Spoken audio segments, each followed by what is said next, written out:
Rub elbows with people you don't really want to rub elbows with, and how at some point everyone, they may need me or I may need them down the line, and not to really burn that bridge, because I know I definitely burned probably one or two bridges that even if I did want to continue playing or coaching, they probably are in positions right now to help me.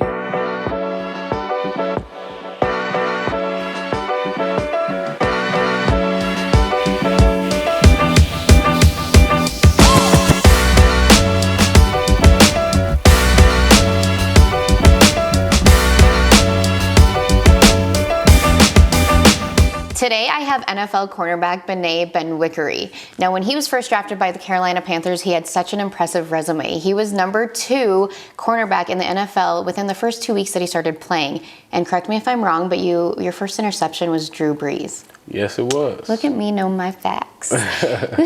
Now, I don't know much about your journey. I know a little bit about you, but I'd love to hear more about how you got to the NFL. I started off really a basketball player, played basketball all through AAU, middle school, got to high school, and in my sophomore year transferred to a school called Sarah High School, where I met a lot of guys who I played Pop Warner football with, but I didn't really take football as serious as they did.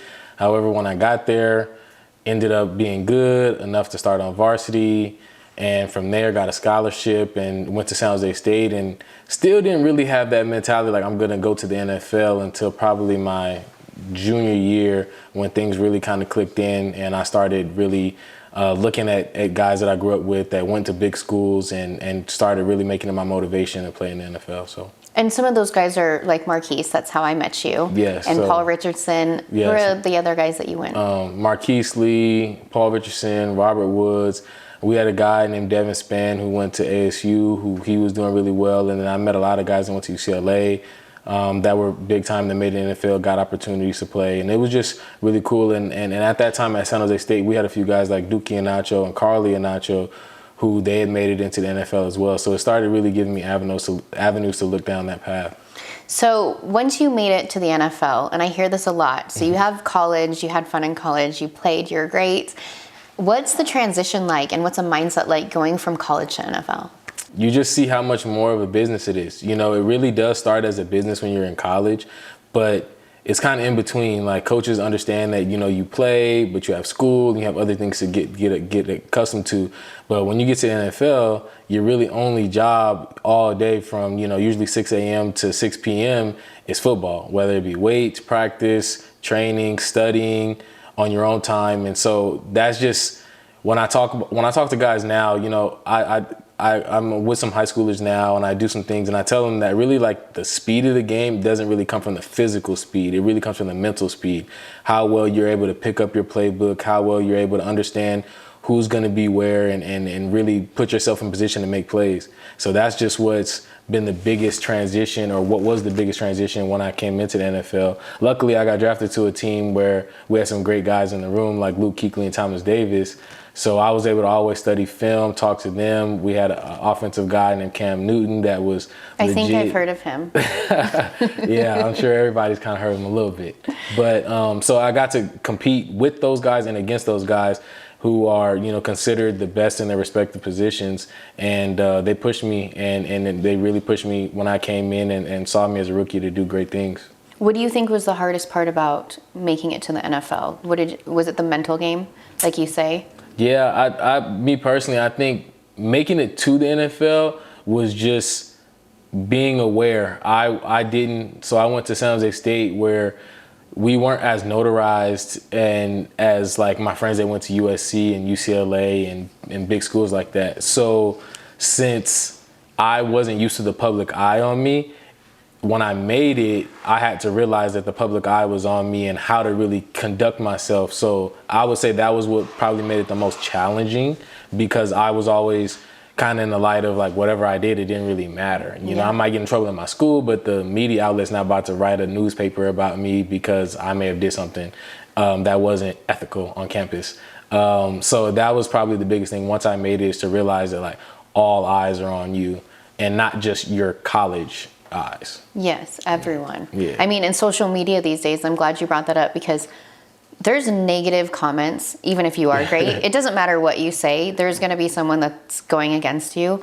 How do you handle criticism, or how do you handle mean comments or anything like that? That's something that I did have to actually go through and deal with, because coming from a small school, being at San Jose State, where everybody loved you, we're getting more notoriety now, so shout out to San Jose State.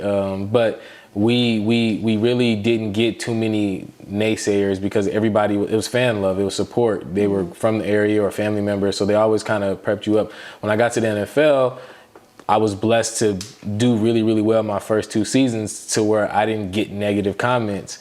But in my 3rd season, I remember getting negative comments, and that was just right after the Super Bowl we went to, so we had a lot more fan base. Yeah.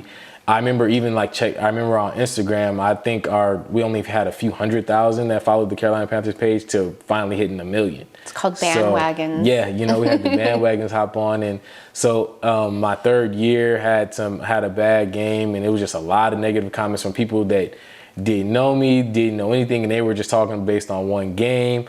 And it was tough, because I sat there and I read a good amount of them, and I wanted to go back and forth with people. I wanted to argue. Luckily, I had family around me, and they were like, no, don't respond. And I chose not to respond. But I think there's a few tweets out there I think I did respond, kind of just wanting to defend my case or wanting to defend myself. It was crazy. Now, after that, seeing sometimes maybe a coach responds or a negative fans comment, I know how to brush it off. And because I actually just recently watched a video of guys talking about kickers and how they could have made an easy 35-yard kick at the end of the game to win the game, and then it'll be no pressure, no line, and they put a video out there, and there was these guys that had negative tweets, and they went to go kick the ball, and they couldn't even get it to the goalpost. So I think just having to realize the profession, the hours, the work, the time that I've put in, that they don't understand, that's allowed me to finally kind of okay, I don't need to read everything and just pay attention to my own goals. I don't think you'll ever find a comment from someone that's doing better than you that's going to be bad.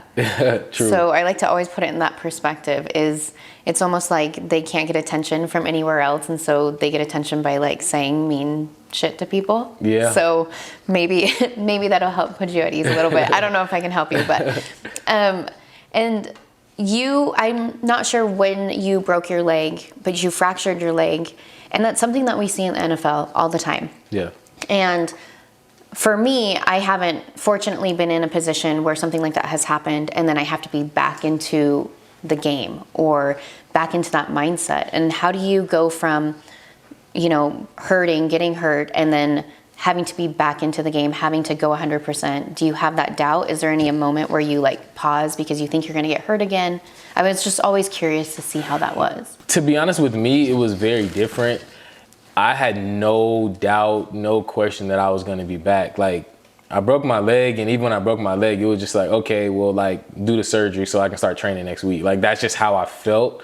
There were moments in time when I was trying to rehab and get back, and things were just tough. And I'm why is this so tough? That does bring doubt into your mind. Dang, will I ever really be able to run the right way again? In my case, in particular, I fractured my fibula.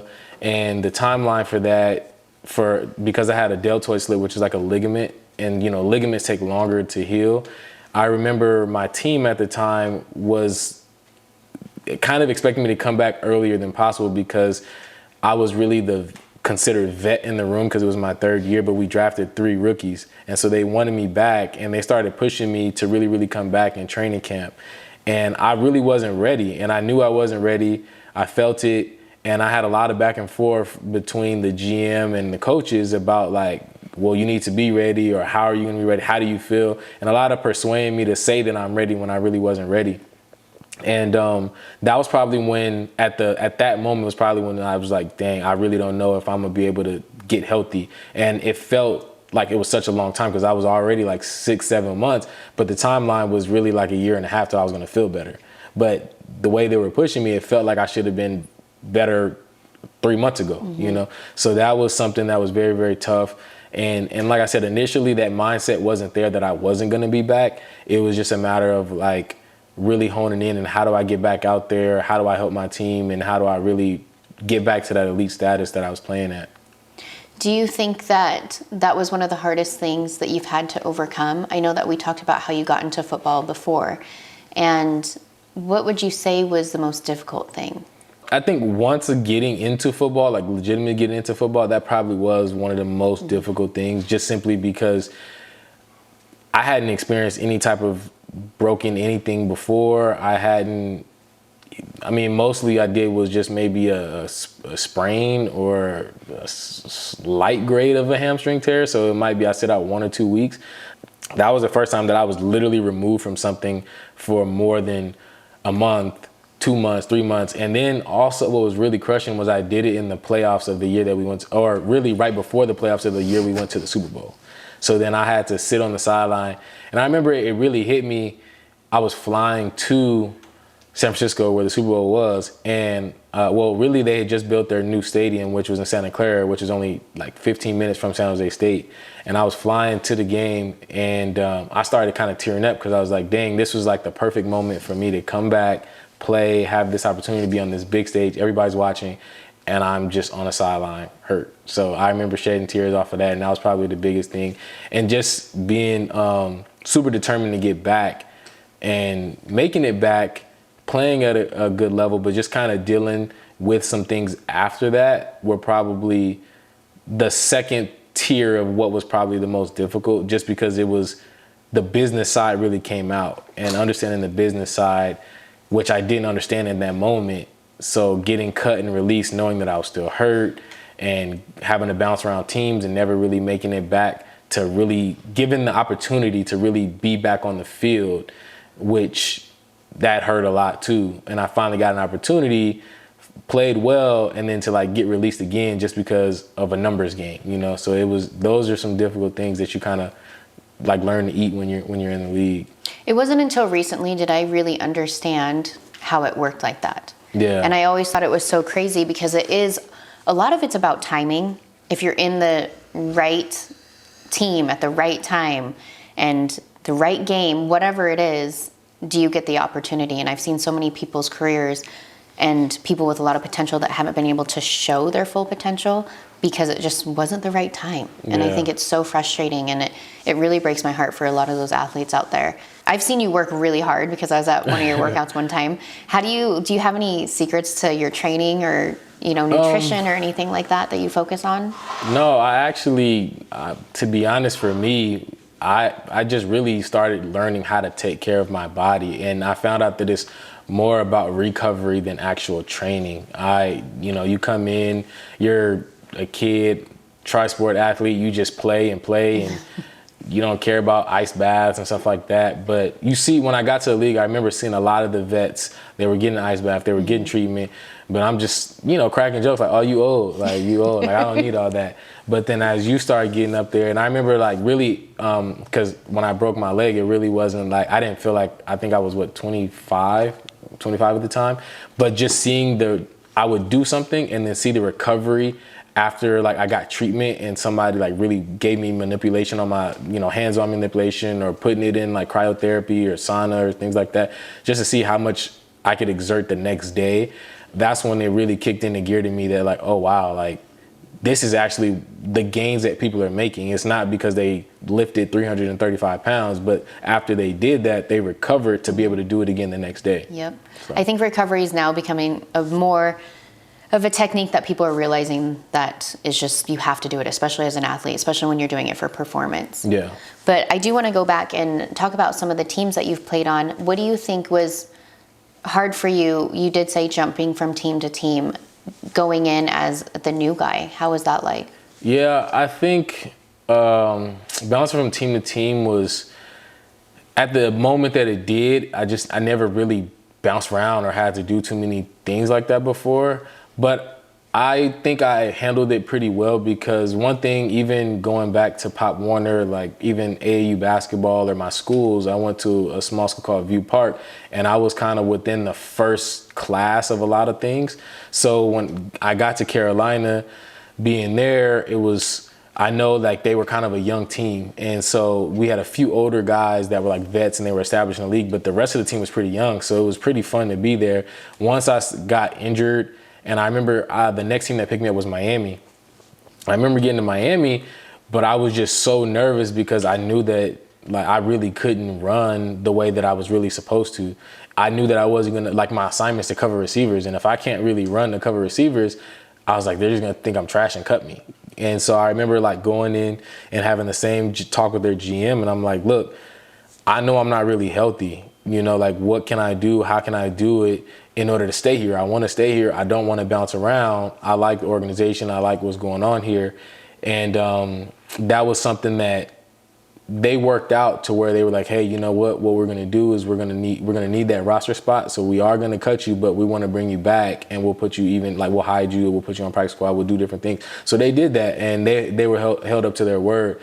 The bouncing around really came where I kind of had an agent who wanted to advise me to go to Green Bay because he knew the assistant GM there. Yeah, which is something I just recently learned. Yeah, and so, you know, because everybody has their connections, and so I guess that assistant GM was expected to get the GM job the next year and all this other stuff. So I went to Green Bay, but in my heart, I really didn't want to go. I felt comfortable at home, like being in Miami. I was enjoying there. A lot of the guys on the team, that was very weird because the locker room was totally different than Carolina. Like, the Carolina locker room was very family oriented. You saw all their like wives and kids and did a lot of events outside. Whereas like Miami, it was Miami. And so dudes didn't really have girlfriends or wives. And it was, you know, if they did have a wife, it was still fun time. And so that was something that I had to get used to and accustomed to, because, you know, it was, hey, it's Friday night, we're still out. Whereas like on Friday night in Carolina, we're having another film session, you know, like, even though it's kind of supposed to be your evening off, like somebody's calling a team meeting for something. So that was definitely interesting. And then Green Bay, I was there for a week because they put me in the playoffs. They lost that week. So then the GM, that assistant GM, didn't get the GM job. So then he was, you know, I didn't really have a job.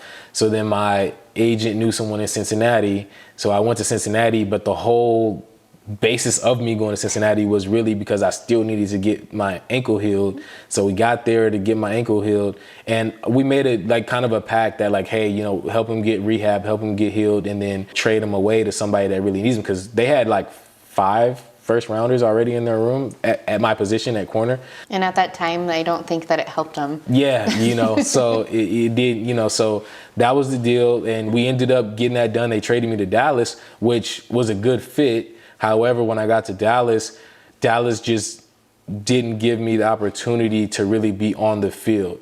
It was a lot of, you know, I did special teams, I did things like that, but what they didn't really understand, like when I got to Cincinnati, before Cincinnati, like when I was in Carolina, I played, I had never done special teams before. So when I got to when I got to Cincinnati and Dallas, they wanted me to do special teams. And I literally had to tell the coach, like, you know, I've never done special teams. And they thought I was like playing. I remember them actually going to go look up the film, like, nah, we can find any clip we want to. And they went to go look, and they were like, oh, wow, it's 0 clips.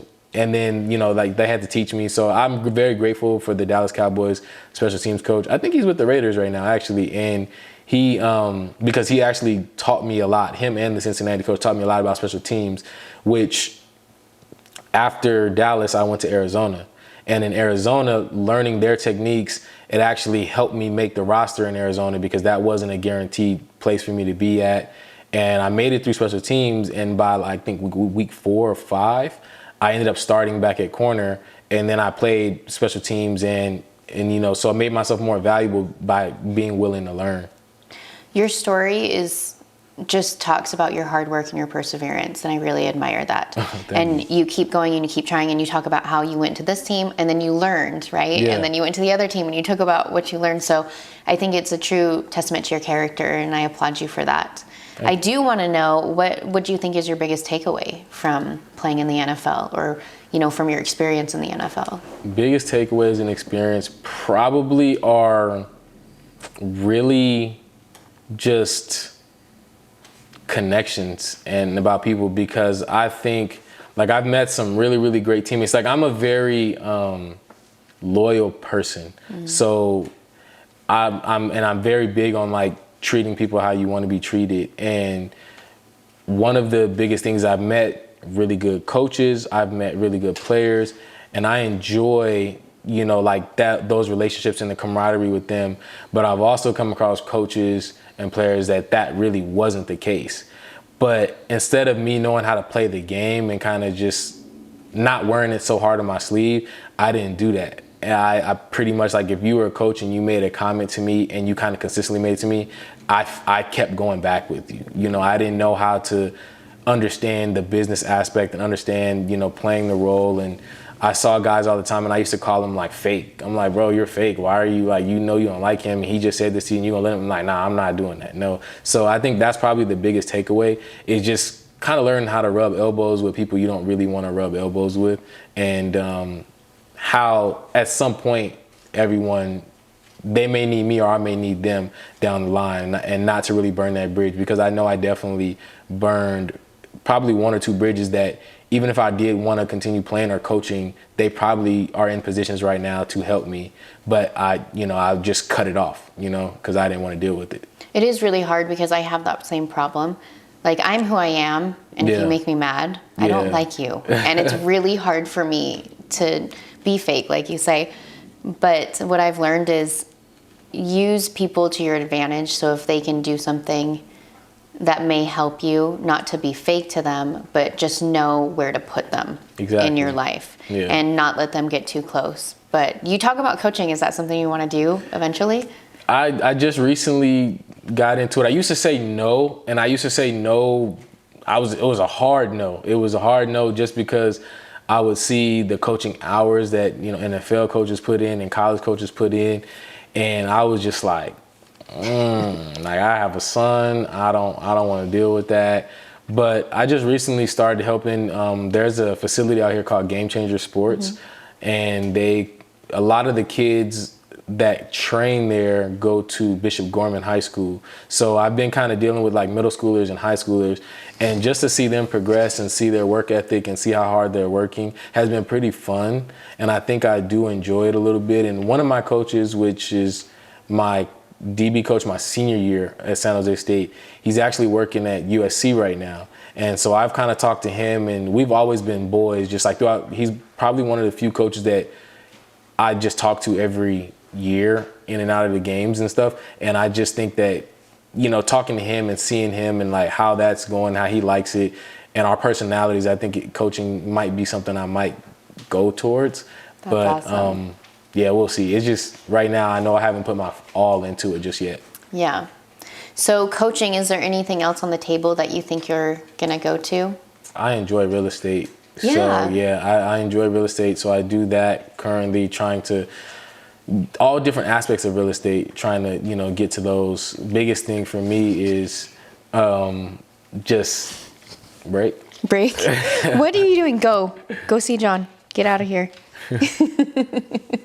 Yeah, probably the biggest thing is really real estate, and I really enjoy real estate. I currently own a couple properties right now. Here in Vegas? One is in Vegas, one's in Arizona. Okay. And I'm looking to probably expand. I really want to do California, just California is so expensive. Man, I could never buy a house in California. It's so expensive. Off the table, not even gonna try.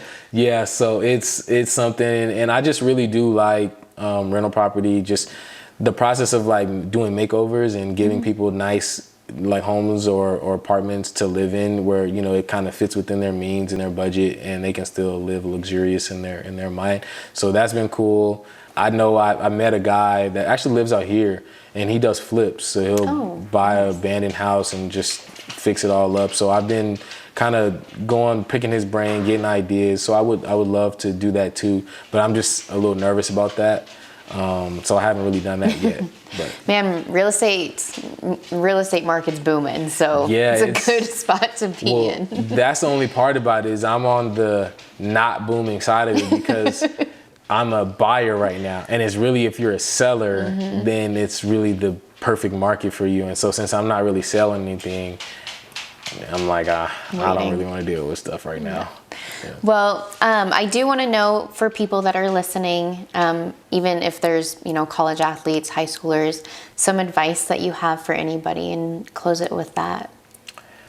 Advice is, the biggest thing is just Being confident, setting your mind, setting your goal. And when I mean being confident, it's actually putting the work in behind that too. So I know the biggest things for me that really happened probably in 2018 is I started actually writing out goals and setting ways to attain them and being confident that I'm going to get that goal. So even though I may not have done it how I said I was gonna do it, I may took another route, but I was so locked in on that goal and I was confident about reaching that goal that I found any avenue to get to that goal. And so I think that's just one of the bigger things that I think advice-wise that I would give to people is just really being confident and to attain your goals and knowing that you're worth your goal. That's great advice. Thank you so much for sharing your journey with me today. I think a lot of people can relate to what you say and for your continuous hard work and your ambition and everything that you see the passion with helping kids. So I'm really excited to see where you go from here. Definitely. Thank you for having me. Yeah, thanks.